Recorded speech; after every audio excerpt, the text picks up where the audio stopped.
ध्यान के आसन में बैठे, पद्मासन, अर्ध पद्मासन, सुखासन, किसी भी आसन में बैठे। कमर सीधी, गर्दन सीधी, हाथ कायस्थ मुद्रा या ज्ञान मुद्रा, आंखें कोमलता से बंद या नासाग्रस्ती। श्वास पूरी लें किंतु धीमी धीमी गति से लें और धीमी गति से छोड़ें। इस प्रकार से शरीर को और श्वास को सहज कर लें। किसी प्रकार का दबाव या तनाव नहीं आए।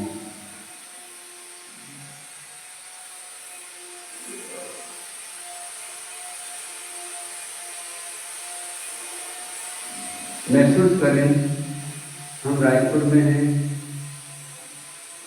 विद्यापीठ में हैं, सामायिक में हैं, ज्ञान कक्ष में हैं, ऐसा महसूस करें। मेरा वर्तमान में किसी से कोई संबंध नहीं है, किसी प्रकार की कोई समस्या नहीं है।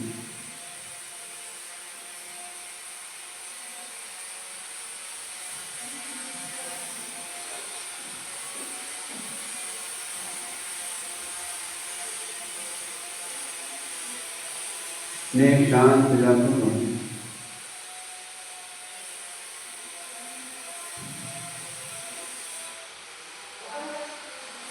अपने को वर्तमान में शांत रखने का प्रयास करें।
गहरी एकाग्रता और पूर्ण संयमता के साथ में अपने को वर्तमान में शांत जगह को रखने का प्रयत्न करें। महसूस करें मुझे कुछ प्रॉब्लम नहीं है, मैं किसी प्रकार के काल्पनिक विषय को लाकर के संकल्प विकल्प न करूँ।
गहरी एकाग्रता और पूर्ण सजगता के साथ में अपने को वर्तमान में शांत रखने का प्रयत्न करें।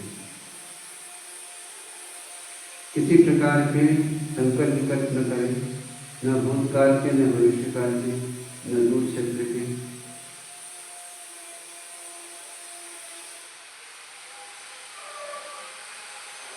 वर्तमान काल में, वर्तमान क्षेत्र में, वर्तमान पदार्थों के बीच में शांत रहने का प्रयत्न करें।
गहरी एकाग्रता और पूर्ण सजगता के साथ में मन को वर्तमान में शांत रखने का प्रयत्न करें।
शांत मन से चिंतन करें, मैं एक आत्मा हूँ, शरीर नहीं हूँ। मैं जानता हूँ, देखता हूँ, सोचता हूँ, समझता हूँ, सुखी दुखी होता हूँ, इसी एक आत्मा हूँ। मैं शरीर नहीं हूँ। कुछ समय एक शरीर में रहता हूँ, उस शरीर को छोड़ करके दूसरे में चला जाता हूँ। इस प्रकार से एक गति से दूसरी गति में, एक भाव से दूसरे भाव में, एक क्षेत्र से दूसरे क्षेत्र में, एक पर्याय से दूसरे पर्याय में, एक भाव से दूसरे भाव में मेरा परिवर्तन होता रहता है। इन सब परिवर्तन करते हुए मैं अनेक बार तिरज बना, नारकी बना, देव बना, मनुष्य बना। इन चारों गतियों के अनेक दुखों को देखा।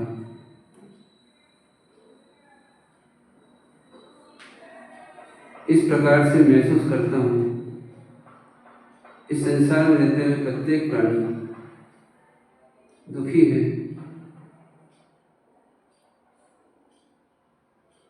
कभी किसी प्राणी को थोड़ा पुण्य का उदय होता है तो सुख महसूस करता है, दुख कम और सुख महसूस करता है। फिर भी परिपूर्ण सुख, अव्याभास सुख, सहज सुख तो आज तक नहीं मिला।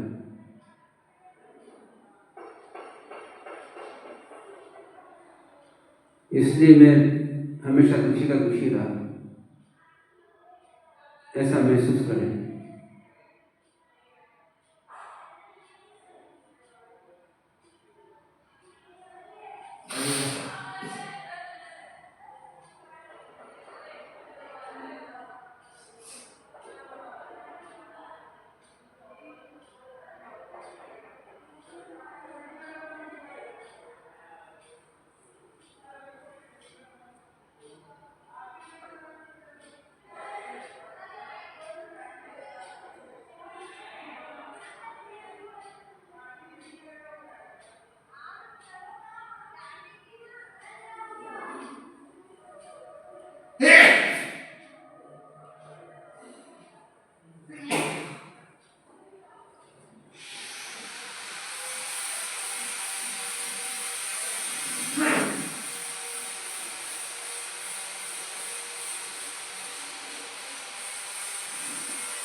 गहरी एकाग्रता के साथ चिंतन करेंगे, विचार करें।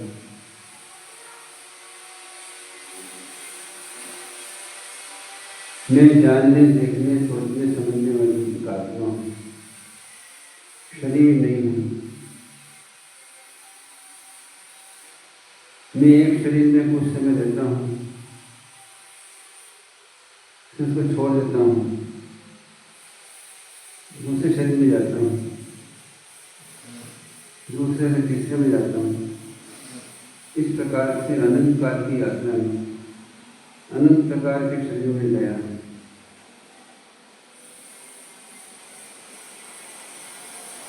कभी धीरेन्द्र बना, कभी ईश्वर बना, कभी नारकी बना, कभी देव बना, कभी मनुष्य बना। इस प्रकार के शरीर में गया।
शांत मन से महसूस करें,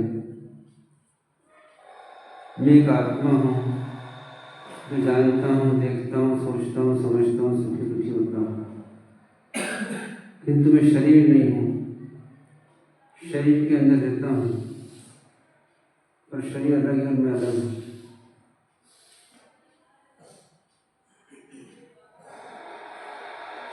एक शरीर में कुछ समय रहता हूँ, उसको छोड़ देता हूँ, दूसरे में जाता हूँ।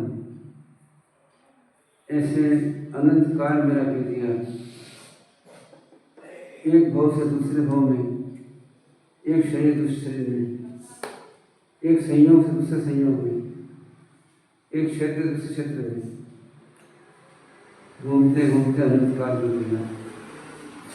अनंत काल की यात्रा में सभी जगह कुछ न कुछ प्रकार के दुखों को सहन किया। इस प्रकार से मैं चारों गति भ्रमण करते हुए कई दुखों को देखा, अनुभव किया।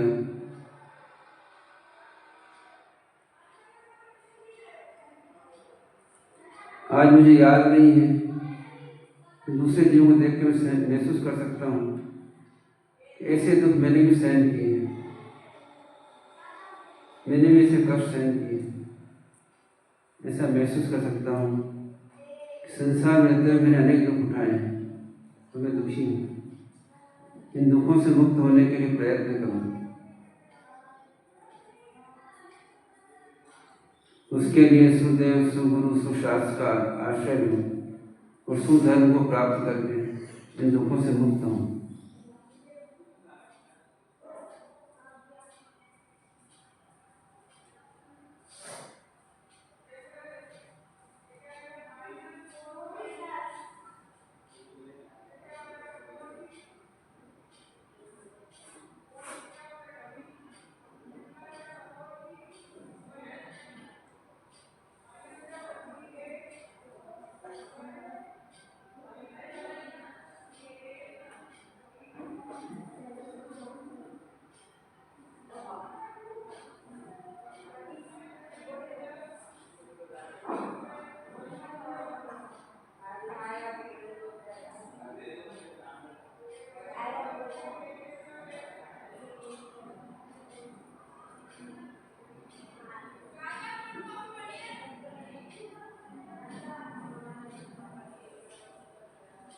गहरी एकाग्रता, पूर्ण सजगता के साथ में शांत मन से इस विषय का चिंतन करें, अनुभव करें, निर्णय करें।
ओम शांति।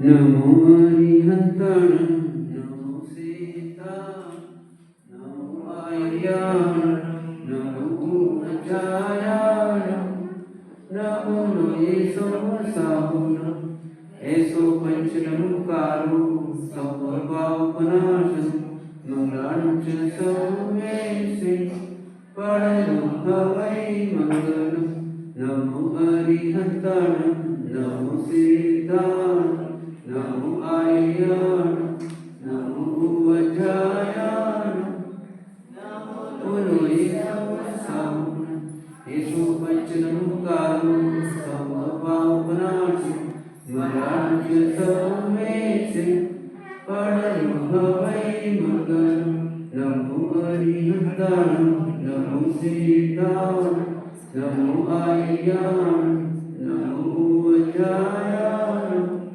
नमो लोये सर्वसाहुन ऐसो पंचनमुकारो संभवापनाशन मंगलांच सौमेशे परमहवै मंगलम।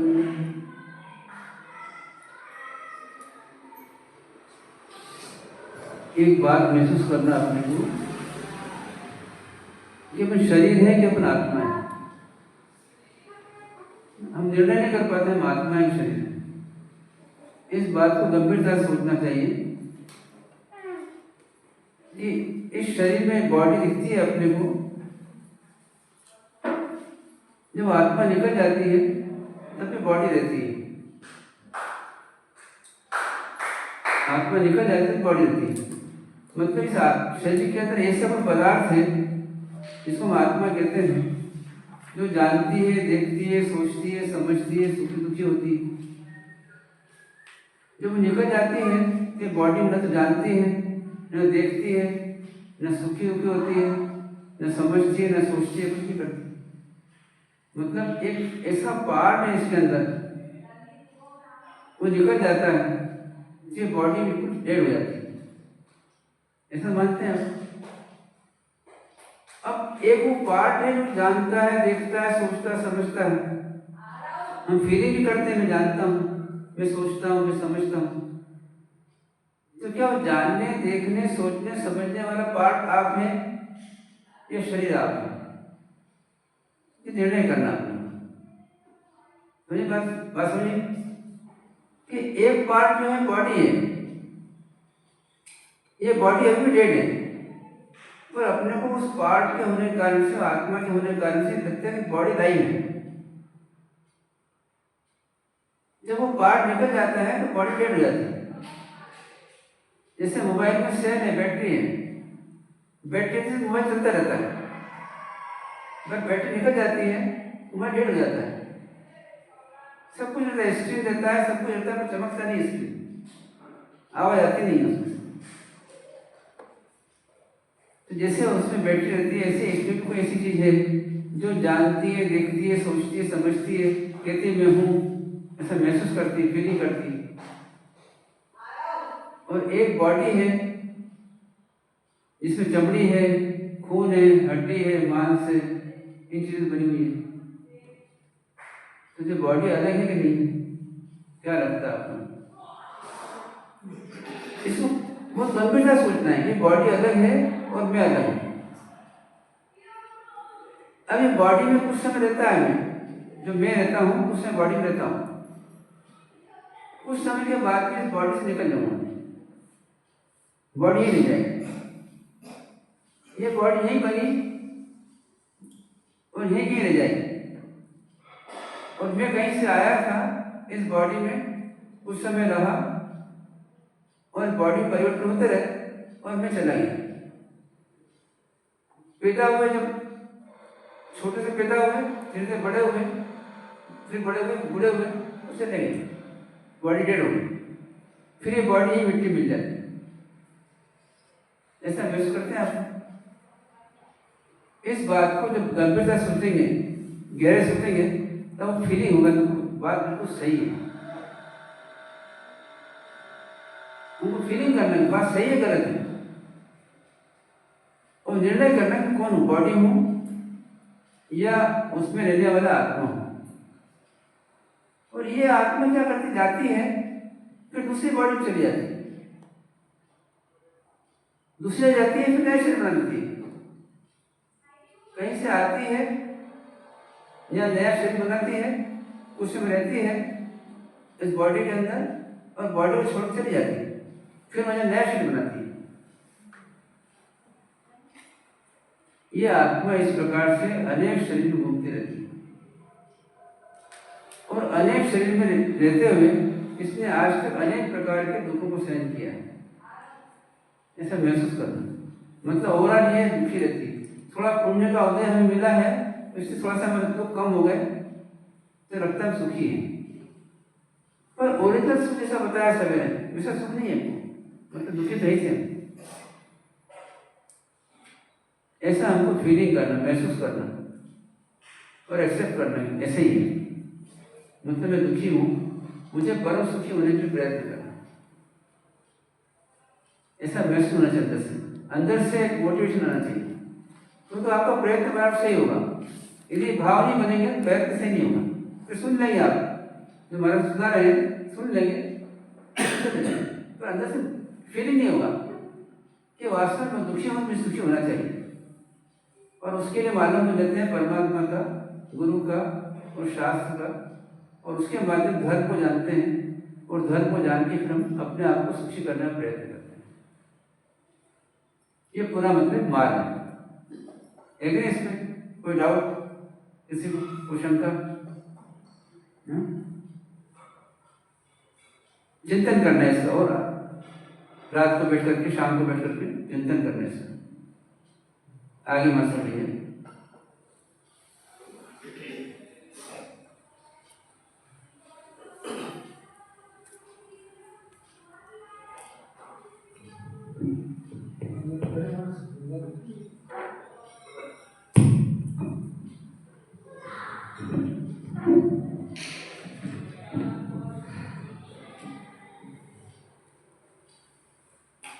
पहला फॉर्मूला क्या हुआ हमारा?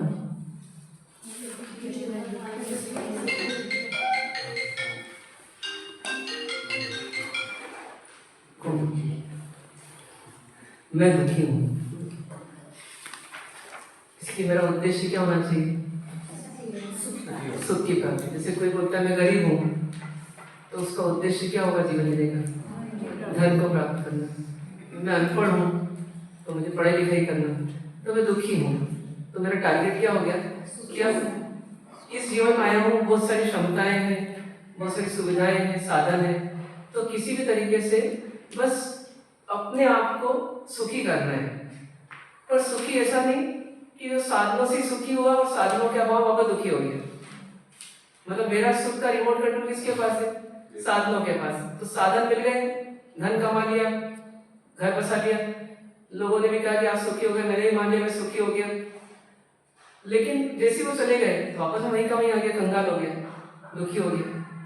तो हर जन्म में हमने ऐसी सुख पाया है, बाहर से सुख को पाने का प्रयास किया, बाहर से सामग्री एकत्रित की और फिर वो चली गई, फिर हम वहीं के वहीं आ गए। और उनमें भी, उन सामग्री के रहते रहते भी हमारे को जीवन में कई प्रकार के दूसरे दुख भी आ गए, क्योंकि एक सुख को पाया तो दूसरे की कमी भी रही, एक सद्भाव दूसरा अभाव, ये चलता है जीवन में। तो इसलिए हम कुल मिलाकर के महसूस करें कि मुझे सुखी होना है। फिर दूसरी बात आई कि अब सुखी होना है तो अभी तक तो ये टारगेट पूरा नहीं हुआ और ज्ञानी बोलते अनंत काल हो गया, तो कहीं ना कहीं ये इतना आसान भी नहीं है। अब इम्पॉसिबल तो नहीं है, ये भी देखना पड़ेगा। यदि इम्पॉसिबल हो सुखी होना तो फिर हम कोशिश नहीं करें। तो हमको पूरे नगर नगर ढूंढ करके हमको एक व्यक्तित्व दिखे जिनका नाम है सुदेव, जिनके बारे में हमने सुना सिर्फ और पाया ऐसा कि उनको कुछ भी कष्ट मिले वो दुखी नहीं हुए, चाहे देवताओं ने दिए, चाहे मनुष्यों ने दिए, चाहे उनको प्रकृति ने दिए और चाहे उनको तिर्यंशों ने दिए, लेकिन वो दुखी नहीं हो पाए। मतलब वो जीत गए अपना युद्ध, अपनी जंग, जीवन की जंग जीत गए कि उनको कोई दुखी नहीं कर पाया और वो उस ऊंचाई तक पहुंच गए कि आप कभी कोई दुखी नहीं कर सकता। उनका नाम है अरिहंत परमात्मा और उन्हीं की लेटर स्टेज कौन सी है? सिद्ध परमात्मा। तो ये अरिहंत और सिद्ध परमात्मा जो है, ये एक ऐसे व्यक्तित्व मिले कि जो कह सकते हैं डंके की चोट पर कि मैं दुखी नहीं होता। बाकी दुनिया में चाहे बड़े से बड़ी कोई हस्ती भी क्यों ना हो, वो ये कह सकते मेरे पास खूब पैसा है, लेकिन ये नहीं बोल सकते मैं दुखी नहीं होता। अंबानी जी और अदानी जी से पूछा जाए, यदि इंटरव्यू लिया जाए कि आप दुखी होते हो नहीं सुबह से लेकर शाम तक की जिंदगी में, तो क्या उत्तर आएगा उनका? बहुत दुख है, कोई कम दुख नहीं है। पैसा बढ़ गया पर दुख भी बढ़ गया, उनको भी दवाइयां लेना पड़ती है, उनको भी हॉस्पिटल जाना पड़ता है, उनको भी प्रॉब्लम्स दिखती है अपनी लाइफ की। इसलिए भाई भाई में झगड़ा हुआ, तो अंबानी जी में झगड़ा क्यों होता है? तो कहीं ना कहीं ये सब विवाद उनको भी घेरे हुए हैं। तो हम दूर से भले देखें कि अरे इतना पैसा हो गया, इतने सुखी हो गए, लेकिन सुखी नहीं हुए। तो अब ये जो अरिहंत परमात्मा मिले हैं, सिद्ध परमात्मा मिले हैं, अब इनको छोड़ना नहीं। छोड़ देंगे तो फिर हमारे को टॉर्च दिखाने वाला कोई नहीं मिलेगा, मतलब सुखी होने का मार्ग दिखाने वाला कोई नहीं मिलेगा। तो इनको तो छोड़ना ही नहीं, इनके ऊपर तो पूरी श्रद्धा रखना। लेकिन इन तक पहुंचे कैसे? कागलपन पहुंचे नहीं पहुंचे हो यहाँ को पढ़ना, मतलब ना हम पहुंच सकते हैं, ना हम किसी को भेज करके बातचीत कर सकते हैं, और ना हम किसी को पहुंचा सकते हैं वहां पर। तो उन अरिहंत सिद्ध से डायरेक्ट तो कोई कनेक्शन है नहीं, कांटेक्ट है नहीं। तो फिर हमको एक सेतु और चाहिए, एक ब्रिज और चाहिए। वो कौन मिले? वो गुरु मिले, सुगुरु। तो सुगुरु क्या करते हैं? दो काम करते हैं, एक तो हमें ज्ञान देते हैं, और दूसरा यदि हमारी कोई शंका है तो शंका का निवारण करते हैं। मतलब एक तो जनरलाइज उपदेश देते हैं और एक पर्सनल अटेंशन भी देते हैं, क्योंकि व्यक्तिगत समस्या वो समाधान हो सकता परमात्मा भी नहीं कर पाए, लेकिन ये करते हैं। तो इनकी भी हमें आवश्यकता है कि ये हमें अपने अनुभव से बता सकते हैं, और साथ में हमारे शब्दों में हमें एक्सप्लेन कर सकते हैं जो हम समझ सके, और हमें सही मार्ग से जोड़ सकते हैं। तो इसलिए इनकी हमें आवश्यकता है। और फिर तीसरा हो गया सुधर्म, कि अब जब तक ये नहीं रहे तो भी कुछ हमारे पास ऐसी चीजें होनी चाहिए, शास्त्र आदि, जिनसे हमें मार्ग मिलता रहे। तो वो है सुधर्म। तो इन तीनों का आलंबन लेकर के हमें अपने उद्देश्य की प्राप्ति करना। फिर हमने तीसरे पॉइंट को पकड़ा, तीसरा फॉर्मूला, कि उद्देश्य क्या है हमारा, एकदम स्पेसिफिकली बोले तो क्या उद्देश्य है? तो हम कहेंगे कि हमें अनंत सुख चाहिए, हमें शाश्वत सुख चाहिए, हमें स्वाधीन सुख चाहिए, हमें सहज सुख चाहिए, हमें एकांतिक सुखी सुख चाहिए, हमें आत्यंतिक सुख चाहिए, हमें अव्यवहार सुख चाहिए, हमें परिपूर्ण सुख चाहिए।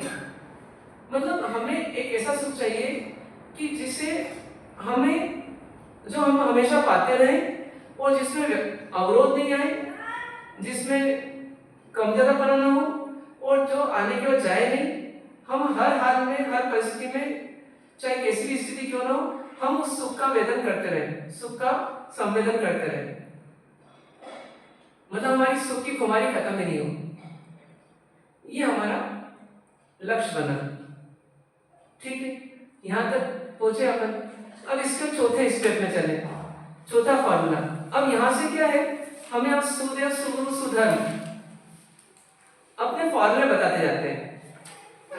मतलब वो जितने शास्त्र लिखे गए हैं वो सब क्या है, फॉर्मूले ही हैं।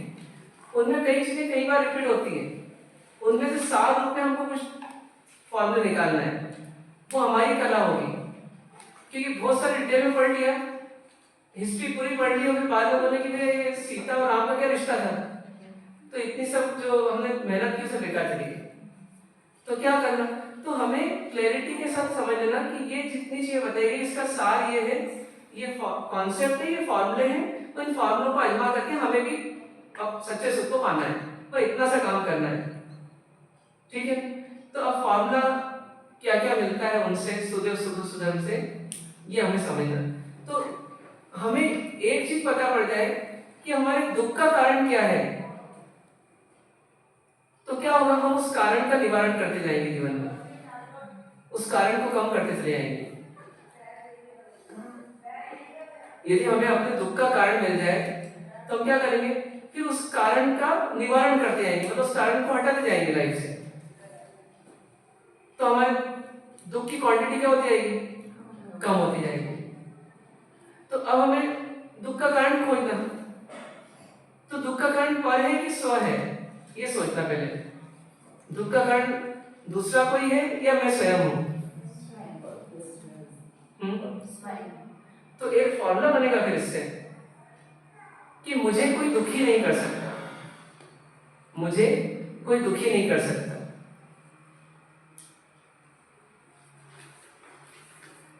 पर क्या ये फॉर्मूला सही होगा? क्योंकि यदि ये फॉर्मूला है तो फिर आज के बाद हमको कभी किसी में दोषारोपण नहीं करना, और यदि फॉर्मूला गलत है तो फिर हम करें आराम से दोषारोपण। मुझे कोई दुखी नहीं कर सकता, ये फॉर्मूला है। इस फॉर्मूले से हमको फायदा हुआ कि नुकसान होगा? हमारा आत्मविश्वास बढ़ जाएगा, हमारी दूसरों से अपेक्षा और दूसरों का आरोप लगाना कम होता चले जाएगा। पर क्या ये फॉर्मूला सही है? बताइए, अपने अनुभव से चेक करें अपन। मुझे कोई दुखी नहीं कर सकता, कोई मतलब कौन कौन आ गया इसमें? परिवार आ गया, समाज आ गया, प्रकृति आ गई, जितने वो दुख आए थे ना अपने सब, आर्थिक, सामाजिक, राजनीतिक, प्रशासनिक, फिर शारीरिक, ये सब कोई में आ गए। तो उन्हें सबसे पहले ही फॉर्मूला एकदम जबरदस्त फॉर्मूला ये दिया कि इतने सब प्रकार के तुम दुख मोल ले रहे हो, पर इनमें से कोई भी तुम्हें दुखी नहीं कर सकता।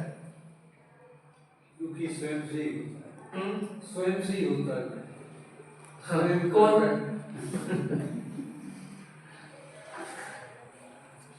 कौन दुखी होता है? अपन ही होते सर। हाँ। तो अब क्या है, ये फॉर्मूला पे देखा ना, तो क्या होगा, कभी फेल में लगेंगे ना और कोई समझाएगा तो हमको समझ में जल्दी आ जाएगा, और यदि हमने जचाया नहीं अपने मन को तो हम बोलेंगे तुम रहे तो तुम्हारी बातें जिसने समझाया उससे भी गुस्सा करने लग जाएंगे उस समय, जब गुस्सा आएगा। तो इसको टेस्ट कर लीजिए पहले पूरा। जैसे किसी व्यक्ति ने आपको कुछ कहा,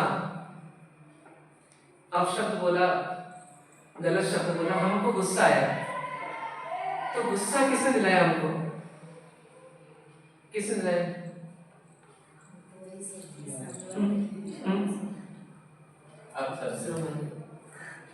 उस व्यक्ति ने या उसके शब्द ने गुस्सा दिलाया ना हमको। पर जितना गुस्सा आपको आया उस शब्द से, उतने गुस्सा हर एक को आएगा उस शब्द से, ये फिक्स है क्या? एक जैसी परिस्थिति मिलने पर एक जैसी प्रतिक्रिया होगी क्या? ये नियम है क्या? है? एक जैसी परिस्थिति आने पर एक जैसी प्रतिक्रिया होगी? नहीं होगी, ये पक्की बात है। तो इसका मतलब कोई और है जो तय कर रहा है कि गुस्सा करना है कि नहीं करना और कितना गुस्सा करना है। वो कौन है? वो स्व है कि पर है? स्व है। मतलब कोई शब्द कह सकता है लेकिन गुस्सा नहीं ला सकता। गुस्सा पैदा कौन करता है? हम स्वयं पैदा करते हैं। ज्यादा कम ऐसा कर सकते हैं।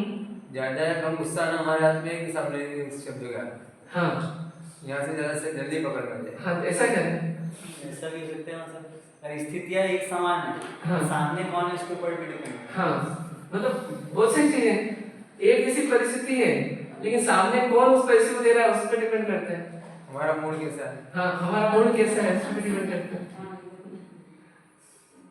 जैसे मान लीजिए कि सामने कोई सामान्य व्यक्ति है और उसने आपको कहा कि झाड़ू लगा दिया, तो हम उसको एकदम आंख कान करके बोलेंगे भैया क्या बोल रहा है, किसको बोल रहा है, मैं सेठानी हूँ।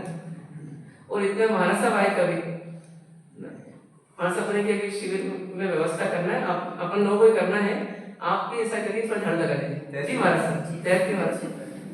मेरा सौभाग्य। मेरा सौभाग्य। सोचिए, मतलब एक ही जैसी स्थिति है लेकिन देने वाला कौन है उस पर भी डिपेंड करता है। तो अब हमें ये तय करना पड़ेगा कि आखिर ऐसा क्यों। तो हर परिस्थिति आने के बाद हम तय करते हैं कि मुझे इसकी प्रतिक्रिया कैसी करना है, मुझे दुखी होना है कि नहीं होना है, मुझे सामने वाले को दुखी करने का प्रयास करना है कि नहीं करना है। ये कौन तय करता है? ये हम ही तय करते हैं। होता है ऐसा कि नहीं होता? क्या ये हर जगह लागू हो जाएगा फॉर्मूला, चाहे कैसी परिस्थिति आ जाए? मान लीजिए कि चलो ये शब्द की बात आई, तो अपन ने कहा चलो ठीक है, हमको गुस्सा आया, उसने तो शब्द ही बोले थे, पर मान लीजिए कोई चीज बिल्कुल नहीं भाती है और सामने वाला जबरदस्ती परोसारी करते हुए वो चला गया, हमारी थाली में डाल दिया। जैसे थाली में डाला तो हमने उसको एकदम आंख फाड़ के देखा, तो वो जो देखा उससे गुस्सा आया, तो गुस्सा किसने दिलाया?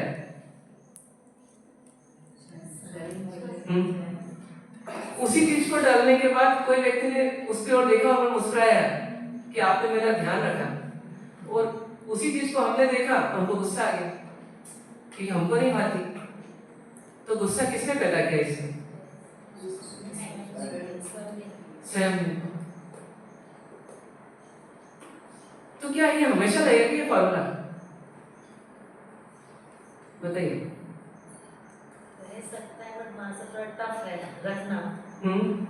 रह सकता है नहीं, पहले फॉर्मूला टफ है कि फॉर्मूले को आजमाना टफ है? आजमाना टफ। हाँ, तो पहले फॉर्मूला सही है कि नहीं ये देख लीजिए। नहीं, फॉर्मूला सही ही है 100% की थोड़ा सही थोड़ा गलत है? 100% सही है। 100%? किसको बोल रहा हूँ 100%? मतलब कोई भी ऐसी स्थिति नहीं है कि आपको गुस्सा सामने वाला दे या आपकी अशांति का कारण सामने वाला बने। क्या ये 100% सत्य बात है? कभी तो होगा ना सामने वाला भी जिम्मेदार, या 50-50 की पार्टनरशिप होगी, थोड़ा मैं गुस्सा करता हूँ लेकिन थोड़ा तुम भी दिलाते हो। हाँ, थोड़ा लिमिट करता है, थोड़ा हम करते हैं, थोड़ा मिलजुल के करते हैं हम लोग पार्टनरशिप में। कि 100% सही है? 100% सही है। गुस्सा दिलाया भाभी साहब लोगों को कि ये उनकी बस सहन शक्ति थी, हमारे पास सहन शक्ति कहाँ है? तो चीटी काटने की पता अच्छा करेगा। उनके पास किसने दी सहन शक्ति? नहीं, उनको सहन शक्ति किसने दी?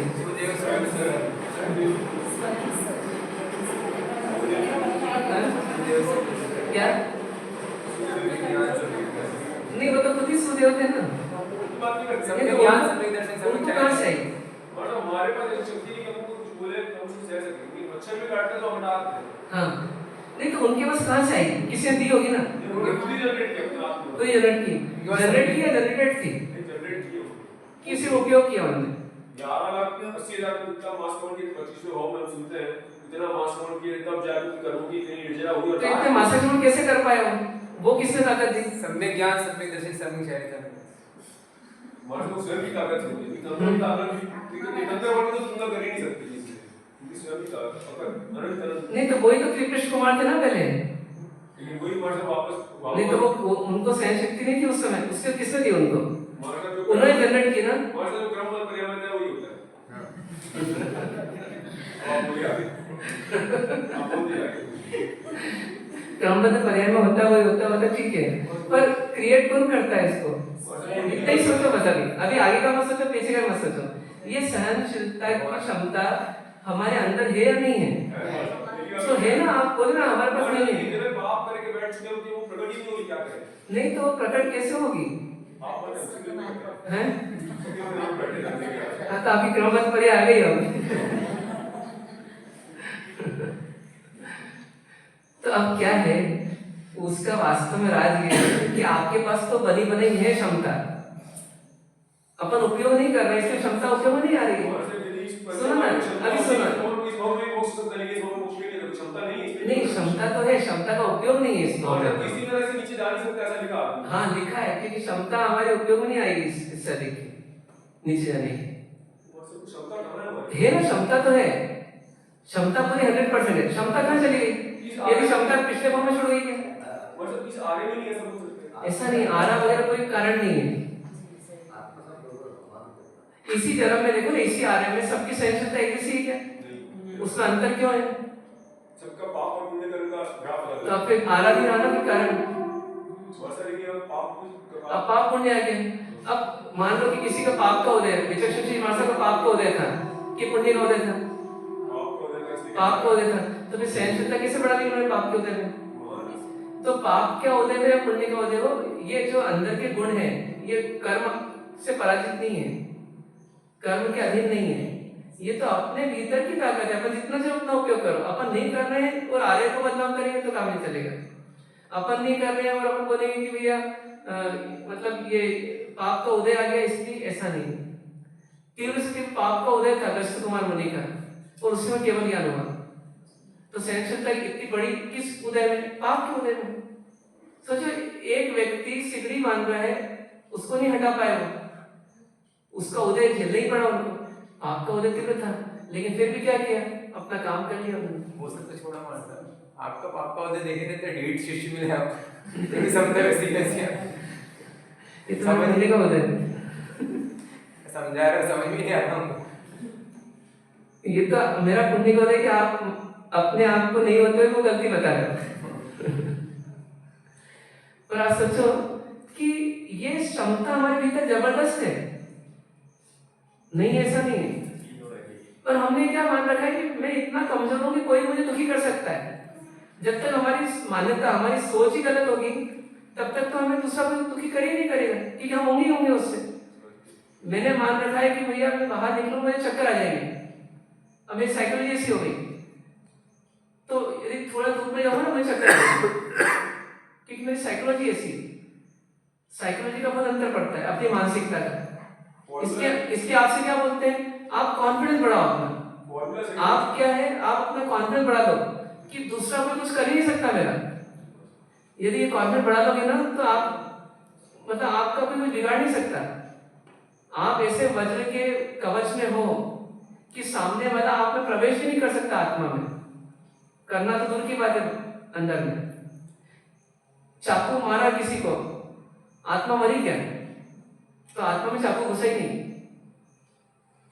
तो इसलिए आत्मा क्या बिगाड़ सकता है? तो इसलिए यदि हम इस तथ्य को समझें कि मैं जो हूं उसका दूसरा कोई बिगाड़ नहीं सकता, और ये हम प्रैक्टिकली देख सकते हैं।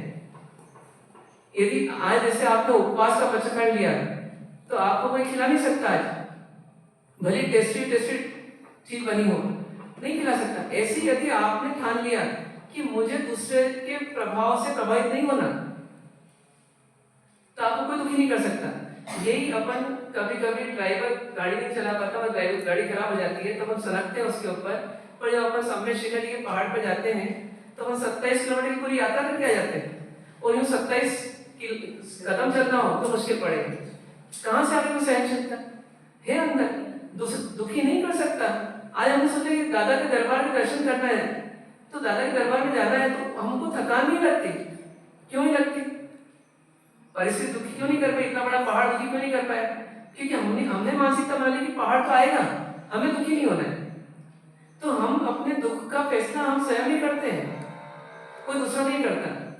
हम बोलते हैं कि सुबह सुबह से दिन बिगाड़ दिया हमारा, भैया उसने दिन नहीं बिगाड़ा, आपकी नेगेटिव थिंकिंग क्रिएट हो गई सुबह सुबह, इसलिए आपका दिन बिगड़ गया।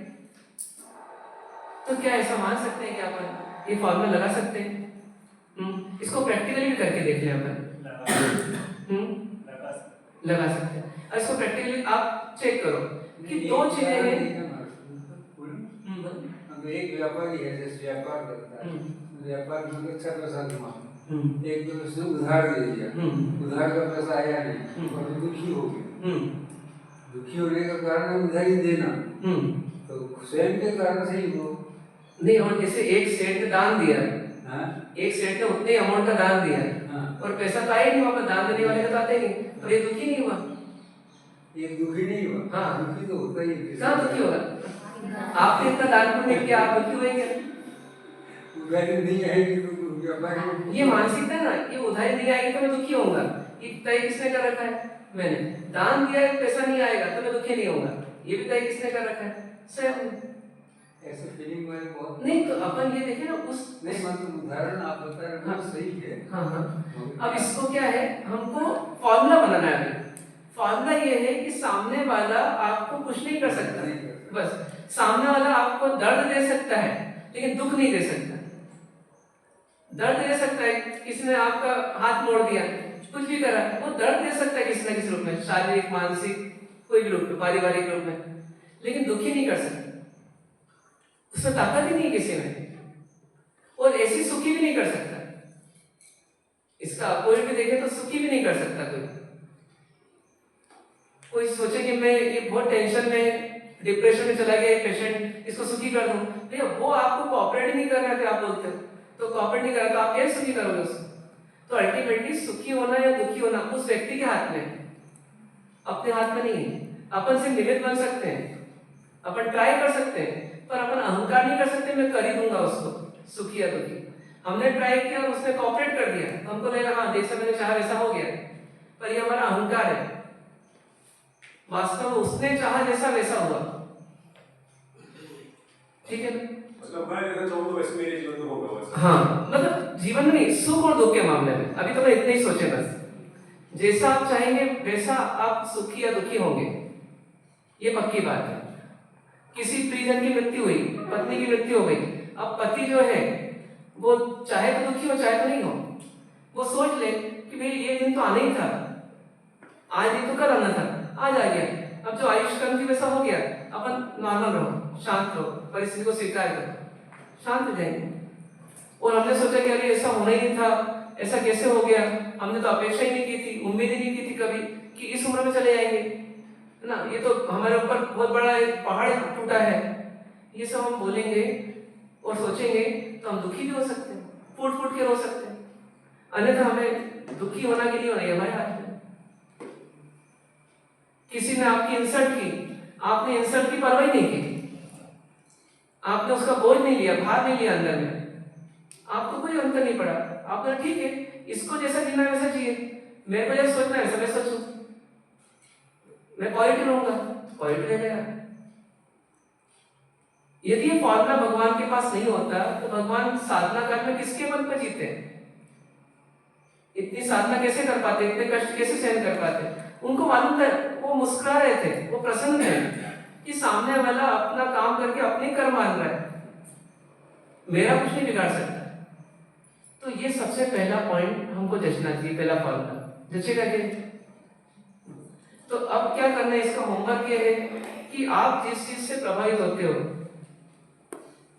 मतलब जिससे आप दुखी होते हैं, हाँ जो भी निमित्त, वस्तु, व्यक्ति, घटना, परिस्थिति, प्रकृति, बीमारी, सीमारी, जो भी, तो इसमें आप लगाओ इस फॉर्मूले को और कॉन्फिडेंस बढ़ाओ अपना।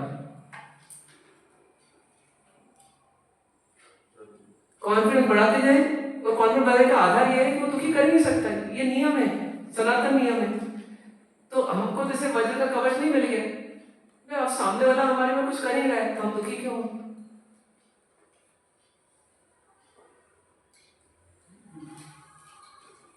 ठीक है, ये सब फॉर्मूला अपने ऊपर लगाना है ना, दूसरे के ऊपर नहीं लगाना।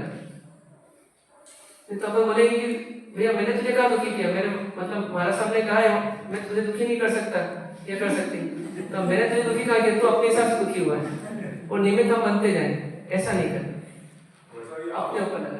आगम नियम है कि सनातन नियम है? सनातन मतलब क्या होता है, अपने को ना इतना उसमें नहीं अटकना। सनातन शब्द का अर्थ क्या होता है? त्रिकालिक, चिरकालिक, पुराना। पुराना है तो भविष्य में भी रहेगा, इसे त्रिकालिक भी होता है। तो कुल मिलाकर के ये नियम है, यूनिवर्सल ट्रूथ है, उसको सनातन नियम बोलते हैं। ठीक है, तो ये बात समझ में। अब अगली बात ये आती है कि फिर भी हम दुखी तो होते हैं, तो अगला फॉर्मूला एक और आएगा कि इच्छा मेरे दुख का कारण है। कौन मेरे दुख का कारण है? इच्छा। इच्छा विजिबल होती है कि इनविजिबल होती है? इनविजिबल। रियलाइजेबल होती है कि अनरियलाइजेबल होती है? रियलाइजेबल होती है। तो इनविजिबल लेकिन रियलाइजेबल, उसको रियलाइज कर सकते हैं अपन। अब करते हैं कि नहीं करते? तो बड़ी बड़ी इच्छाओं कर लेते हैं, छोटी छोटी इच्छाओं को नहीं कर पाते हम। जब वो जैसे कि ना आम का पेड़ जब फलदार हो जाता है तब तो दिखता है, पर जिससे बीज बोते हैं गुठली रहती है तब तो अंदर रहती है, दिखती नहीं है मिट्टी में, लेकिन रहती है वो भी आम का पेड़ है, वहां पर अस्तित्व में है वो। तो ऐसे क्या है कि हमारी इच्छाएं भी हमको दिखती नहीं, लेकिन जब भी हम दुखी होते हैं तो किसी इच्छा के रहते हुए दुखी होते हैं। ये पक्का नियम है। इच्छाएं ही मेरे सुख दुख का कारण है, मतलब दुख का कारण है, इसे माने इच्छा ही मेरे दुख का कारण है। इच्छाएं दो प्रकार की हो सकती है सर। हाँ, वो बाद में लेते हैं। पहले तो सबसे पहले एक नियम समझना कि नियम क्या है। नियम यह है कि जहां इच्छा है वहां दुख है, ये फिक्स है। जहां इच्छा वहां दुख। तो हम जो दुखी होते हैं उन चीजों का अपन सोचे जरा, कहाँ दुखी होते हैं अपन। जैसे खाना खाने की इच्छा है और खाना जिस हिसाब से मैंने इच्छा की थी ये होना चाहिए नहीं, वैसे दुखी हो गए। ऐसा आइंडल की इच्छा है और आज नमक वाला बन गया, और आज बिना नमक वाला मिल ही नहीं रहा, सब जगह नमक वाला ही बना हुआ है। सुखी होंगे कि दुखी होंगे? दुखी होंगे। दुखी होंगे मतलब क्यों दुखी हुए? इच्छा कर ली कि आज बिना नमक का खाना खाना है, ये भी एक इच्छा हो गई। तो अब इच्छा है तो दुख है। और कोई उदाहरण कहाँ और दुखी होते हैं अपन? 4:30 बजे प्रवचन पूरा होना चाहिए, उसके हमारा कुछ फिक्स शेड्यूल है, और 4:45 बज रही है, हमारे अंदर चंचलता बढ़ गई और हमारे अंदर एक टेंशन आ रहा है। वो टेंशन दुख है, जहां जहां टेंशन है वहां समझिए दुख है। तो ये दुख का कारण कौन? दुख का कारण कौन? अब पर में तो कोई नहीं है, तो फिर कौन है दुख का कारण? इच्छा। इच्छा क्या? पोषण वाले को कोई दुख नहीं है। आज जिसका पोषण है उसको कोई दुख नहीं है, कि उसको मालूम है कि आज नहीं रहना है।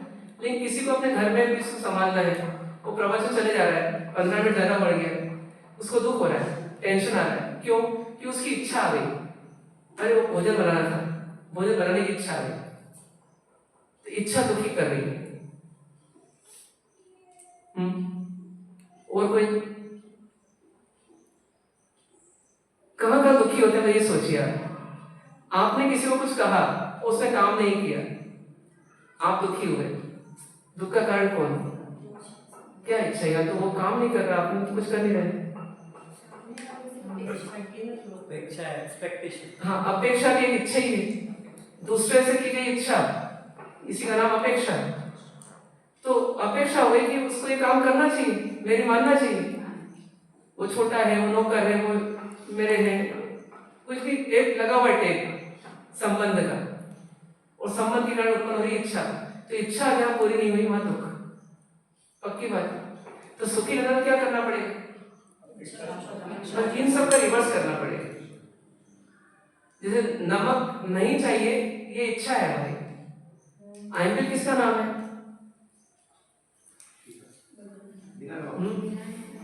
हम दो अर्थ निकाल सकते हैं उसका। एक अर्थ है बिना नमक का खाना, ये आइंबिल है। दूसरा नमक नहीं खाना, ये आइंबिल है। दोनों में क्या अंतर है? आज नमक नहीं खाना है मुझे, इच्छा नहीं करना नहीं आज नमक नहीं, मान लो ये दो अभी हैं, बिना नमक का खाना ये इसका नाम आइंबिल, उसका नमक नहीं खाना इसका नाम आइंबिल। दोनों में कौन सा सही है? पहला वाला गलत है। हाँ, हम खाने का नियम दूसरे लेते हैं, बिना नमक का खाना ये नियम नहीं हमारा। नमक नहीं खाना ये नियम है हमारा। जैसे उपवास है तो तीव्र उपवास है, तो आज पानी पीना ये नियम नहीं है, आहार नहीं करना ये नियम है। पोरसी तो 9 बजे के बाद खाना ये नियम नहीं है, 9 बजे तक खाना नहीं ये नियम है। दोनों में बहुत अंतर है, जमीन आसमान का। तो जहां हमने कहा नमक नहीं खाना है आज, तो अब कोई चीज नमक वाली तो नहीं खाना बस, अब खाने की इच्छा नहीं है, नहीं खाने वाली भावना है कि ये नहीं खाना है। तो नमक नहीं मिला, नमक मिल रहा है कि ये मुझे नहीं खाना, ये मुझे नहीं खाना, ये मुझे नहीं खाना, पर अब ये नहीं खाना तो फिर क्या खाना वो नहीं चल रहा है, क्योंकि खाने का नियम नहीं लिया, नहीं खाने का नियम लिया, तो उसका टेंशन नहीं है। वे नहीं मिला तो उपवास कर लेंगे। ऐसा सुने ही नहीं।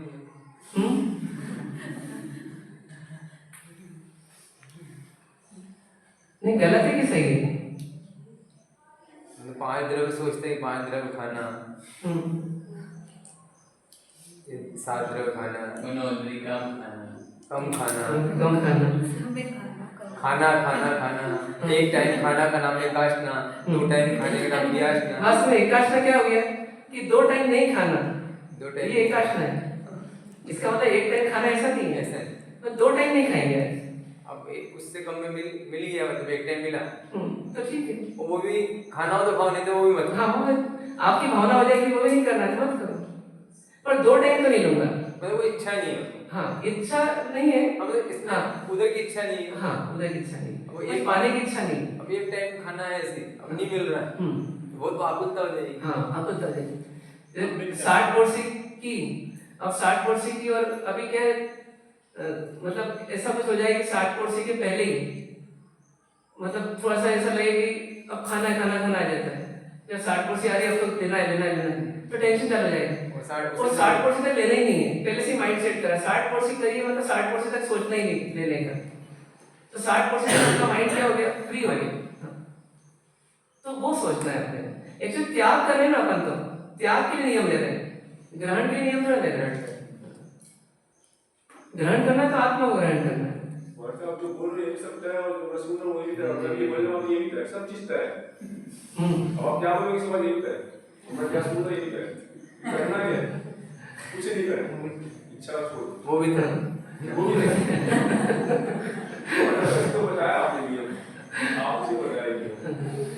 तो ये चीज क्लियर है क्या या बोले कि अपन किसी चीज में दुखी क्यों हो रहे हैं? वो नमक लगा वाला खाना है ना, और वो नहीं मिल रहा है, इसलिए दुखी अपन हो रहे हैं। ऐसे ही जैसे मान लीजिए कि किसी को मैंने कहा और वो नहीं मान रहा है, नहीं कर रहा है, तो वो नहीं करता है तो कोई दिक्कत नहीं होती, लेकिन मैंने कहा और नहीं कर रहा है ना, तो ये मान आ गया कि मैं कहूँ उसको करना चाहिए, ये चाहिए आ गया, ये पूरा नहीं हुआ, इससे दुखी हो रहे हैं। तो कुल मिलाकर के क्या है कि एक फॉर्मूला और बना सकते हैं क्या कि इच्छा ही दुख का कारण है। किसकी इच्छा? मेरी इच्छा मेरे दुख का कारण है। तो जब भी अपन दुखी हो तो अब क्या होगा, 2 चीज मिल रही, एक बाहर में कोई मुझे दुखी कर नहीं सकता, इसलिए किसी पर आरोप लगाना नहीं, और गलती किसी में खोजना नहीं। अब गलती खोजना तो कहाँ खोजना, अपने अंदर। किसी ने मेरी इंसल्ट कर दी, वो तो चला गया, और मेरा सिर भारी हो रहा है, वो मुझे समझ में नहीं आ रहा कि मैं मतलब चाहते हो मैं दुखी नहीं हूँ, लेकिन मैं दुखी हो रहा हूँ, और टेंशन चल रहा है अंदर। अब मैं विश्लेषण करूँ कि मैं क्यों टेंशन में हूँ आज। रोज तो मैं टेंशन में था, अभी थोड़े पहले भी टेंशन में नहीं था, वो मिला व्यक्ति, उसने थोड़ा कुछ कहा और वो चला गया, और मेरे को टेंशन आ गया। तो उसने मेरे को टेंशन दिया या मैंने क्रिएट कर लिया? तो मैंने क्रिएट कर लिया। तो क्रिएट करने का कोई प्रयास तो नहीं किया मैंने, फिर टेंशन क्यों आ रहा है अंदर? तो फिर समझ में आया कि अरे भैया अपने अंदर एक मान की इच्छा पड़ी हुई है कि मिनिमम इतना मान तो मिलना ही चाहिए।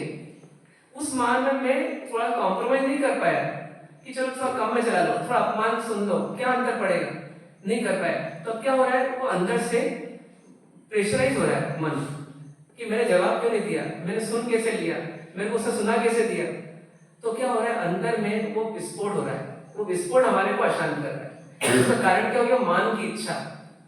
आई एम समथिंग ना, जब तक आई एम नथिंग नहीं माना तब तक कुछ तो कुछ मान रखा है, और जब तक कुछ तो कुछ मान रखा है तब तक उसमें किसी ने कुछ बाहर से इंसर्ट आदि की, तो अंदर में उसको ठेस पहुंची, उस अहंकार को, उस इच्छा को, मान की इच्छा को, और उसकी कारण से मेरा सिर भारी है, मेरा बीपी बढ़ गया है। किसी का अपमान करते थे, रिग्रेट फील होता, तो वो भी दुख चलता। हाँ, कभी किसी का अपमान करते हैं तो दुखी फील करते हैं, ऐसा क्यों जाता है? अब अपमान करो और दुखी कैसे हो रहे हैं? तो वहां पर ही है। अब 2 तरह के भाव सकते हैं, शुभ भी और अशुभ भी। तो यदि अशुभ भाव है, वो मेरे बारे में क्या सोचेगा, मेरे बारे में कितनों से कहेगा, ये भी एक इच्छा हो गई। दूसरा, मैंने इतना धर्म ध्यान किया, मैंने मुझे चेंज ही नहीं आया, मैंने कैसे बोल दिया उसको इतना, अब अपने आप से इच्छा हो गई, मेरे को नहीं बोलना चाहिए, तो फिर मैंने कैसे बोल दिया? कि कब सुधरेगा ये जीव? सुधरता ही नहीं है जीव, वो क्रमबद्ध पर्याय नहीं मानी। तो क्या हो गया, अब इच्छा हो गई, अपेक्षा हो गई अपने आप से कि मैंने अब तय कर रखा ना, मुझे इच्छा मतलब मुझे किसी को दुखी नहीं करना, फिर मैंने दुखी कैसे कर दिया? ये भी एक टेंशन है, यहाँ भी एक इच्छा आ गई, अपने सुधार की इच्छा। दूसरे के बिगाड़ की इच्छा भी हो सकती है, अपने सुधार की इच्छा भी हो सकती है। सुधार के लिए प्रयास हो, सुधार के लिए प्रयास हो, लेकिन सुधार की अपेक्षा ना हो अपने आप से। ये दोनों में अंतर है। सुधार के लिए प्रयास हो पर अपेक्षा मत करो अपने आप से। अब किसी ने सोचा कि मैं 8 ही करूंगा, अपने आप से अपेक्षा की और 8 ही करूंगा, 7 दिन हो गए, 7वें दिन क्या होगा कि थोड़े से वो आने लगे भाव कि अब मतलब पढ़ना होगा, उस चक्कर में फिर टूट गया तो थोड़ा सा अनईजी लगा तो आज पढ़ना करना ही पड़ गया 7वें दिन। अब 7वें दिन पढ़ना करना पड़ा तो सब कोई नॉर्मल है, बोले देखो 7 दिन की तपस्या की, हमारे घर में पहला ऐसा सदस्य जो 7 दिन उपवास किए, आज तक कोई नहीं कर पाया। और बेचारा वो जिसने किया वो क्या है, दुखी है। क्यों दुखी है? अब उसको किसने दुखी किया? पढ़ना भी कर लिया और दुख भी बता रहा है, तो उसको दुखी किसने किया? तो उसके दुख का कारण अपने आप से अपेक्षा है, मतलब अपने प्रति इच्छा है कि जब तूने तय किया था 8 दिन उपवास करेगा, फिर तूने पहले पढ़ना कैसे कर लिया, तो उसका टेंशन। तो ये टेंशन चाहे कभी भी हो अपने को, लेकिन होगा 2 कारणों से, या तो पर से अपेक्षा करेंगे तो होगा, या स्व से अपेक्षा कर लेंगे तो होगा। तो क्या करना? आगे बढ़ाएंगे स्व से अपेक्षा नहीं, स्व के लिए प्रयास हो, अपेक्षा मत करो। प्रतिक्रमण किसी को बोलेंगे, स्व से अपेक्षा को प्रतिक्रमण नहीं, अपेक्षा नहीं, जो पर से अपेक्षा कर ली उसको विड्रॉ करना प्रतिक्रमण। मतलब दूसरों से अपेक्षा की या स्वयं से भी की पूर्व में, तो उस अपेक्षा को हटाना, उसका नाम प्रतिक्रमण। अपेक्षाओं से निवृत्ति लेना, इसका नाम प्रतिक्रमण। तो दृष्टि के बाद कि जब भी दुखी हो तो फॉर्मूला हमारे पास होना चाहिए कि मेरे दुख का कारण कौन है? मेरी इच्छा, मतलब मैं स्वयं में कौन? स्वयं में सिर्फ इच्छा के अलावा कोई दुखी नहीं करता। आपने कोई ज्वेलरी के शॉप पर गए किसी के साथ, उसको परचेसिंग करना थी और आपने देखा और उसने खरीदा, पेमेंट भी उसने दिया, खरीदा भी उसने, खरीदने के लिए गए थे उसके लिए, है ना। और क्या हो गया कि आप जो है अंदर से इच्छा कर लेते हो कि अरे ये तो मेरे को भी खरीदना चाहिए, भले अपने कोई कार्यक्रम नहीं तो क्या हुआ, भविष्य में तो कभी भी होगा तो खरीदना चाहिए। अब क्या हो गया, अपनी इच्छा शुरू हो गई। अभी इच्छा हमारे को क्या करेगी, वो खरीदना है चल रहा है, आज आप चल रहा है, ये दुखी करेगा। अब देखिए वो जो आपने ज्ञान किया ना कि इन्होंने ये माल दिखाया, माल देखा आपने, उस ज्ञान से आपको कोई प्रॉब्लम नहीं है।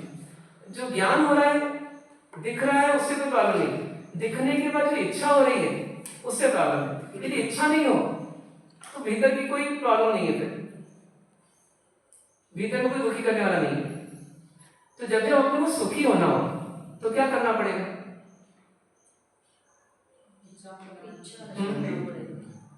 इच्छा नहीं करना, इच्छा को विड्रॉ कर दो, इच्छा को खत्म कर दो। तो अपन अभी करते क्या है, अभी जनरली अपन क्या करते हैं, यदि किसी व्यक्ति से अपनी नहीं पड़ती है और अपने लगता है देखो ये मिलेगा ना फिर अपनी कुछ तो में होगी, मान लो ऐसी स्थिति है, तो हम क्या करते हैं, उससे बचना चाहते हैं। हमको उससे नहीं बचना है, हमको उसके सामने रहते हुए अपनी इच्छाओं को रोकना है। हम ज्ञान से बचना चाहते हैं, ज्ञान को होने दीजिए, वस्तु का, व्यवस्था का, व्यक्ति का, लेकिन उस ज्ञान के होने के बाद जो प्रतिक्रिया अंदर हो रही है इच्छाओं के रूप में, वो इच्छा हमारे दुख का कारण बन रही है। जैसे कभी कभी क्या है कि जैसे बहू है और सास है, अब दोनों एक चौके में काम ही नहीं कर सकते। क्यों? क्योंकि मतलब मैं कुछ बोलूंगी और ये फिर रिटर्न जवाब देगी, और रिटर्न जवाब मैं नहीं सुन सकती, इसलिए भैया आप बोलो ही मत इससे। लेकिन यह सोचना ही पड़ेगा कि वो रिटर्न जवाब देना ही ना, वो किसके हाथ में है? वो मेरे हाथ में है, उसके हाथ में नहीं। वो तो अपना काम करेगी, अब उसके बाद प्रतिक्रिया जो करना है ना, सॉरी रिटर्न जवाब तो वो देगी, लेकिन रिटर्न जवाब के बाद प्रतिक्रिया करना कि नहीं करना ये मेरे हाथ में। उसका ज्ञान करने से मेरे को कोई समस्या नहीं कि उसने ऐसा शब्द मेरे को बोला, बहुत कठोर शब्द भी क्यों ना बोल दिया, उससे अपना कोई तकलीफ नहीं। कठोर शब्द सुनने के बाद जो अंदर में बायोकेमिकल चेंज आ रहा है, या यूं कहें कि स्पिरिचुअल चेंज आ रहा है, वो चेंज आ रहा है कि मैं नहीं सुन सकती उसको। क्यों नहीं सुन सकती? कि मान की इच्छा है। तो मान की इच्छा को ठेस पहुंचेगी, इसलिए मैं दुखी होंगी कि उससे कषाय करूंगी। तो इसलिए मैं ज्यादा अच्छा करती हूँ कि मैं उसके सामने जाऊं नहीं, पर नहीं जाना से समाधान निकल जाएगा।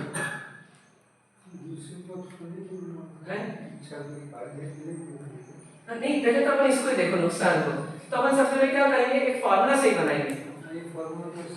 नहीं, इसको 100% सही बनाना। और सर रिएक्शन लेस करना नहीं, अभी रिएक्शन की बात नहीं, अभी तो सबसे पहले समझ लें कि जब जब अपने को सुखी होना हो और अपन दुखी हो रहे हो और अपने को सुखी होना हो, तो अपने को क्या करना पड़ेगा, खोजना पड़ेगा अंदर में। क्या खोजना पड़ेगा?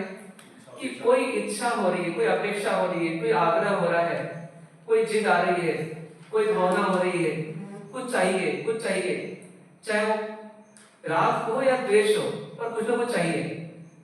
ये नहीं चाहिए, ये भी एक चाहिए, ये चाहिए, ये भी एक चाहिए। तो राग होता चाहिए, द्वेष होता नहीं चाहिए, पर दोनों में चाहिए आ गया। तो ये चाहिए जहां आया है वही दुख है। अपन बहुत ज्यादा दुखी हो रहे हैं, इसका मतलब क्या हो रहा है? यदि कोई व्यक्ति बहुत ज्यादा दुखी हो रहा है, इसका मतलब क्या हो रहा है? अंदर में बहुत ज्यादा इच्छाएं हो रही है, तीव्र इच्छा है। कोई कम दुखी हो रहा है, इसका मतलब क्या है? कम इच्छा है। तो कोई यदि इच्छा नहीं करेगा तो क्या हो जाएगा? तो सुखी हो जाएगा, दुखी नहीं होगा। तो इच्छा करके संतोष कर लेता है वो। इच्छा करके भिखारी है, बैठा है वहाँ, नहीं संतोष। हाँ, तो अल्प इच्छा इसलिए कंट्रोल हो जाती है, फिर संतोष आ जाती है। मतलब इच्छा कम होगी तो कंट्रोल हो जाएगी, इच्छा तीव्र होगी तो कंट्रोल नहीं होगी। जैसे बाहुबली जी की तीव्र इच्छा थी या भरत जी की तीव्र इच्छा थी, तो उस समय कंट्रोल में नहीं आ रही थी। अब जब वो बाहुबली ने भिक्षा ली तो वैसे भरत जी की भी इच्छा कम हो गई। उस समय भरत जी ने इच्छा कम कर ली, तो कम कर ली तो उनके प्रति नतमस्तक होने में कितनी देर लगी? कहाँ झुकने को तैयार नहीं, कहाँ मारने पिटने पर तैयार थे, पर कहाँ इजीली वो झुक गए, क्योंकि इच्छाओं को जीत लिया। इच्छा हट गई तो वेद ही खत्म हो गया, विरोध ही खत्म हो गया, लड़ाई झगड़े खत्म हो गए। तो पूरे लड़ाई झगड़े दंगे फसाद का मूल कारण कौन है? ये इच्छा है। सारे युद्ध की इच्छा। हाँ, और सारे युद्ध मतलब बाहर में जितने युद्ध होते हैं वो तो दिखते हैं, पर अंदर बार बार युद्ध होता है कि इच्छा ही टकराती है। सामने वाले की इच्छा और हमारी इच्छा दोनों टकराती है, तो अंदर अंदर युद्ध होता है। इसकी कैसे मान लूं, इसको कैसे मनवा सकता हूँ, है ना? ये मेरी नहीं मानेगा तो मैं छोड़ूंगा नहीं, ऐसा ऐसा मतलब बहुत चल हो जाता है अंदर। तो इच्छाओं के युद्ध चलते रहते हैं अंदर, इसकी वजह अशांति हो रही है। क्या करना? इच्छाओं को यदि जीत लेंगे तो हमारा काम हो जाएगा। और सर बी और रूम और क्या करना समझ सकते हैं, अपने को अपनी मूड अपने आप पे कंट्रोल करना है, दूसरों को नहीं देना। बस ठीक है ना? तो क्या हम ऐसा कर सकते हैं क्या? थोड़े तो सुखी होंगे कि नहीं होंगे? थोड़ी इच्छा कंट्रोल करेंगे, थोड़े सुखी हो जाएंगे। कितना अच्छा फॉर्मूला है परमात्मा का कि जितनी इच्छा कम हो जाएगी उतने सुखी हो जाओगे। अब आप देख लो, जितनी शक्कर डालोगे उतना मीठा होगा, तो जितनी इच्छा कम करोगे उतने सुखी रहोगे।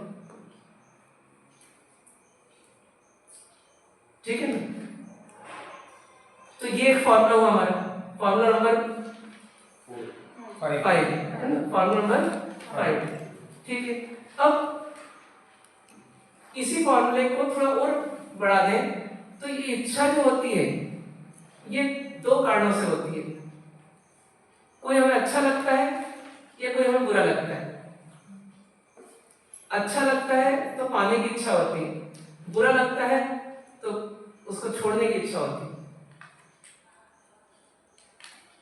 अच्छा लगना राग हो गया, वो बुरा लगना क्या हो गया? द्वेष हो गया।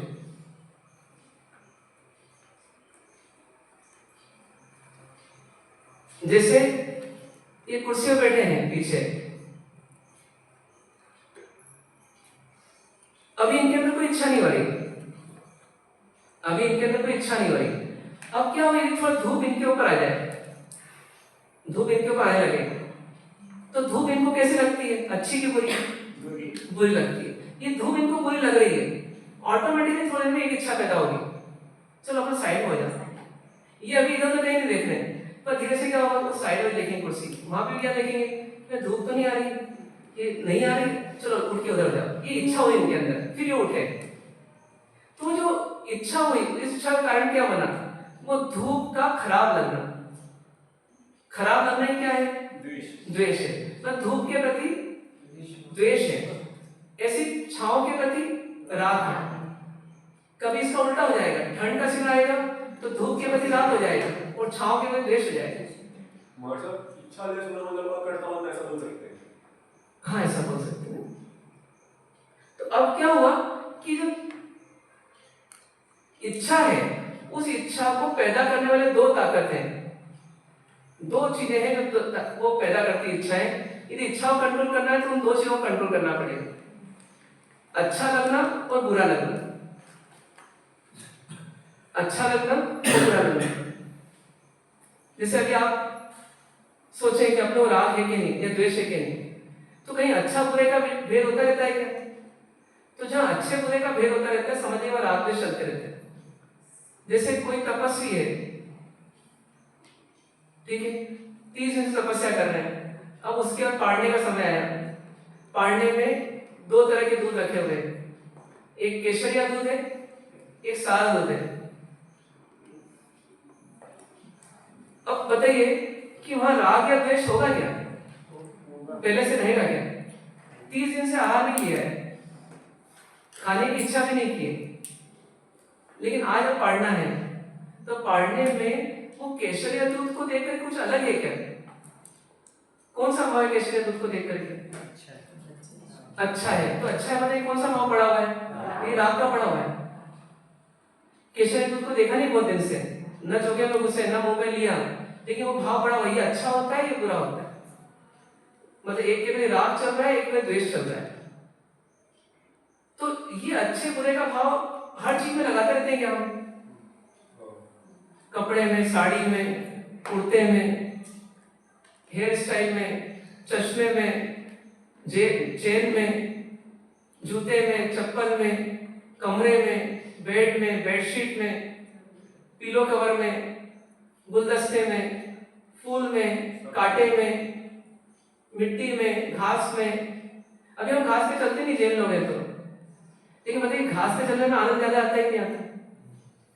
घास पे बैठने में आंखों की रोशनी आंखों की रोशनी बढ़ जाती है। देखिए कितनी बड़ी समस्या है कि हम इच्छा को रोकने में लगे हुए हैं, पर राग द्वेष को जीतने में नहीं लगे हुए। हम क्या कर रहे हैं? इच्छा कंट्रोल करो। उसमें जीव हिंसा होती है ना, मत जाओ, मत बैठने की इच्छा करो। इच्छा करोगे पाप लगेगा, इच्छा मत करो। लेकिन मजा तो उसमें ही है। कोई आर्टिफिशियल ग्रास बताए कि हाँ आर्टिफिशियल ग्रास है, अच्छा आर्टिफिशियल है क्या? चलो यहाँ तो बैठो, आराम से लेटो यहाँ पर। क्यों?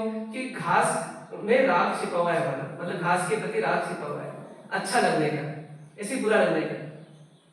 रात में भोजन नहीं करते हैं, लेकिन कोई पार्टी देता है रात में, तो रात की पार्टी अच्छी लगती है, दिन की पार्टी अच्छी लगती है? रात की अच्छी लगती है। पटाखे फोड़ते नहीं है, लेकिन कभी कभी जैसे देखते हैं। क्यों देखते हैं भैया? जब फोड़ते नहीं है तो उसमें बात रंग बिरंगे बिल्कुल एकदम एक साथ उड़ता है और सब जगह फैल जाते हैं उसके तारे। तारे। कैसे लगते हैं वो? रुपेश जी ऐसा कोई ज्यादा कुछ नहीं है, लेकिन ठीक देख लेते हैं भेद।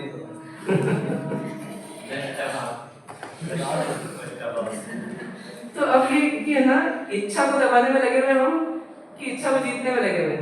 इच्छा को जीतेंगे तो राग द्वेष को जीतना ही पड़ेगा। आप राग द्वेष को बचा करके इच्छाओं को यदि कंट्रोल करोगे, एक जन्म में कर लोगे अधिक से अधिक, फिर वापस क्या होगा? फिर इच्छा आ जाएगी। वो अच्छा लगना और बुरा लगना, ये भेद जो है ना, ये हटाना पड़ेगा। तो ये अब अगला कारण हुआ कि इच्छाओं से बढ़कर के राग द्वेष हमारे दुख का कारण है। ये अच्छा बुरा लगना ही हमारे दुख का कारण है। अपशब्द हमें अच्छा ही लगता है, तो अपशब्द सुनने के बाद फिर एक इच्छा होती है कि इसको ईंट का जवाब पत्थर से दो, मुंह तोड़ जवाब दो इसको। क्योंकि अपशब्द के प्रति हमने क्या बना लिया? बुरे शब्द है, मतलब द्वेष आता है इनके प्रति। कोई पागल बोले और कोई पंडित बोले, दोनों पास ही है, लेकिन पंडित जी बोला मतलब बहुत समझदार व्यक्ति को, और पागल बोला मतलब बिल्कुल बेवकूफ व्यक्ति को। तो एक में अच्छा लगता है, एक में खराब लगता है। हम बोलते हैं ना, किसी शेर बोला तो अच्छा लगता है, जानवर बोला तो बुरा लगता है।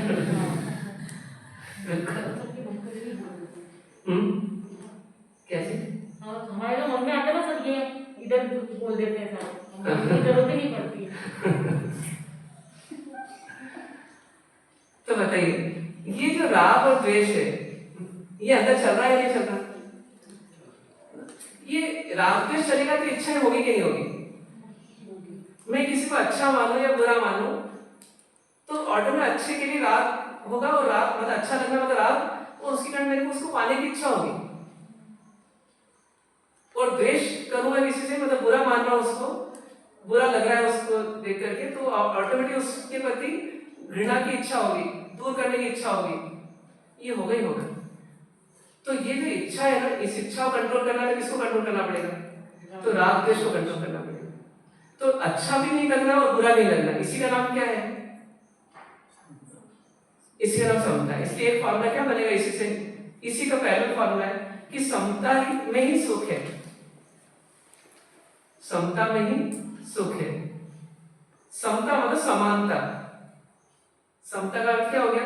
समानता का भाव, कि न ये अच्छा न वो बुरा। हाँ, मध्यस्थता का भाव, न्यूट्रल होने का भाव।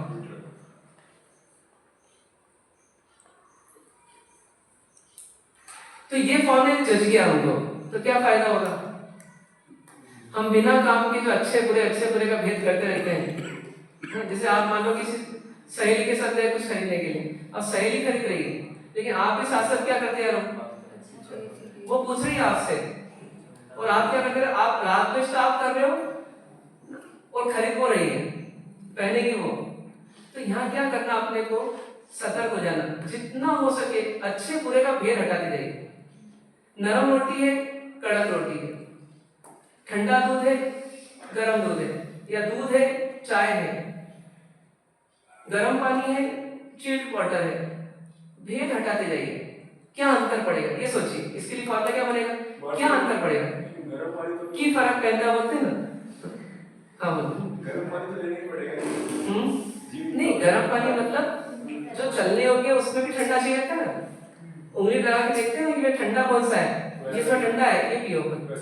हाँ देखिए, जहाँ उचित और अनुचित का भेद करना है वहां तो करना पड़ेगा, पर जहाँ इच्छा के लिए अच्छा बुरे का भेद करना है वो मत करो। उचित अनुचित का भेद करो, प्रिय अप्रिय का भेद तो मत करो।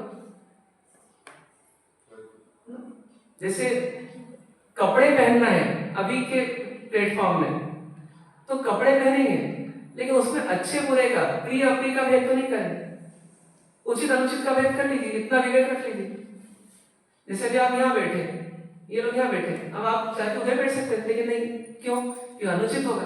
तो इतना रख लीजिए। अभी दवाई लेते हैं ना अपन, तो क्या देख के लेते हैं? रंग देख के लेते हैं, साइज देख के लेते हैं, गोल है कि चपटी है, बस उचित अनुचित। कौन सी मेरे लिए आवश्यक है उतना ले लो, बाकी छोड़ दो।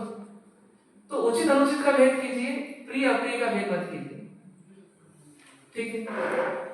तो हमारे जीवन में दुख कम हो जाएगा, हमारे जीवन में दुख कम हो जाएगा। एक भाई ने 4 साड़ी लाया, अब वो दुकानदार के पास 3 तो अच्छी क्वालिटी की साड़ी थी, एक खराब क्वालिटी की साड़ी थी थोड़ी, और थी नहीं इसके अलावा कोई। वो ले आया बेचारा, सोचा मैं किस बहन को दूं, तो उस बहन को दूं जिसको दुख सबसे कम हो, जो कंपेयर नहीं करे।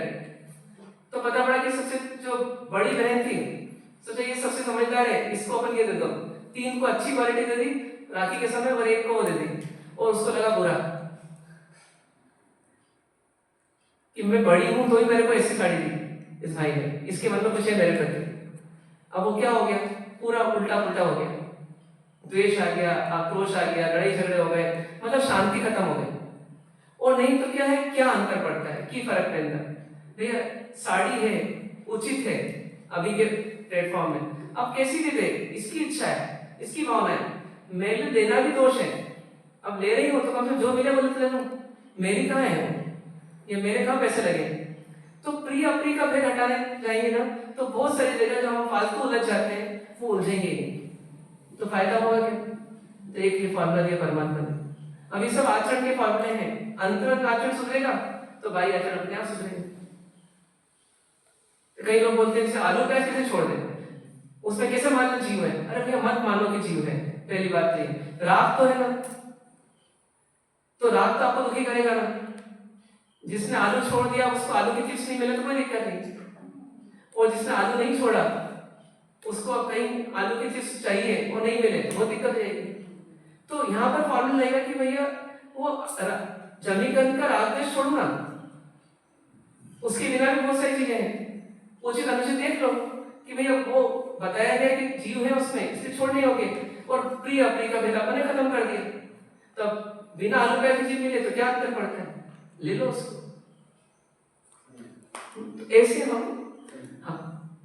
ऐसे हम अपने आप को सुखी कर सकते हैं, ये कर सकते हैं, सोचिए आप। कर सकते हैं। तो फिर एक फॉर्मूला लगाना पड़ेगा बस। तो आज के अपने 3 फॉर्मूले और हो गए, ठीक है ना। इच्छा दुख का कारण है नहीं, इसके पहले मुझे कोई दुखी नहीं कर सकता, ये पहला फॉर्मूला आज का, ठीक है। ये हमारा आत्मविश्वास जगाने वाला फॉर्मूला है। मुझे कोई दुखी कर ही नहीं सकता। रिमोट कंट्रोल किसी दूसरे को देना ही नहीं। हाँ, है ही नहीं उसके पास, आप ऑपरेट हो रहे हो बिना काम से उसके अनुसार। स्वयं भी रिमोट कंट्रोल अपना कर देना, और हमेशा शांत रहना बस। ठीक है, एक तो ये। और दूसरा क्या है कि अब एक बार अपना रिमोट कंट्रोल अपने हाथ में आ गया कि मेरी इच्छा का दुख का कारण है, तो ये मैं इच्छा हटा दूंगा। जितनी इच्छा हटाते हैं वो उतना तो सुखी होते हैं। और इच्छा का भी मूल कारण कौन है, तो राग द्वेष। तो राग द्वेष कम करते होंगे, मतलब अच्छे बुरे का भेद हटाते होंगे, तो समता में ही सुख है। ये राग द्वेष ही मेरे दुख का कारण है, ये फॉर्मूला लिखना चाहिए, है ना। जैसे उदाहरण के लिए कि अपना बच्चा और पराया बच्चा, इन दोनों में क्या है हमारे अंदर, एक में राग है, एक में द्वेष है, एक प्रिय एक अप्रिय। अब क्या होगा कि हमारे बच्चे ने कोई गलती की तो उसको प्रेम से समझाएंगे, और दूसरे के बच्चे ने गलती की तो उसको डांट के समझाएंगे। तो क्या हो गया, हमारा मन फालतू अशांत हो उसे द्वेष करने के चक्कर में। या हमारे बच्चों किसी ने कुछ कह दिया तो हमको बहुत गुस्सा आएगा कि ये राग बना हुआ है, तो राग बोल रहा है कि मत सुनो उसकी सामने वाले की, तो दुखी हो गया। तो कुल मिलाकर के क्या करना पड़ेगा, यदि हम लोग सुखी रहना है तो इच्छाओं को कंट्रोल करना पड़ेगा, राग द्वेष को कंट्रोल करना पड़ेगा, और जीवन समता बढ़ाना पड़ेगा। समता की कंडीशन क्या है कि जो मिला, जैसा मिला, जितना मिला, जहां मिला, जब मिला ना, पर्याप्त है, मतलब स्वीकार है। समता इसका नाम है, ठीक है। ये फॉर्मूला बनाया है, तो प्रयास करें। ओम शांति शांति शांति।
शाम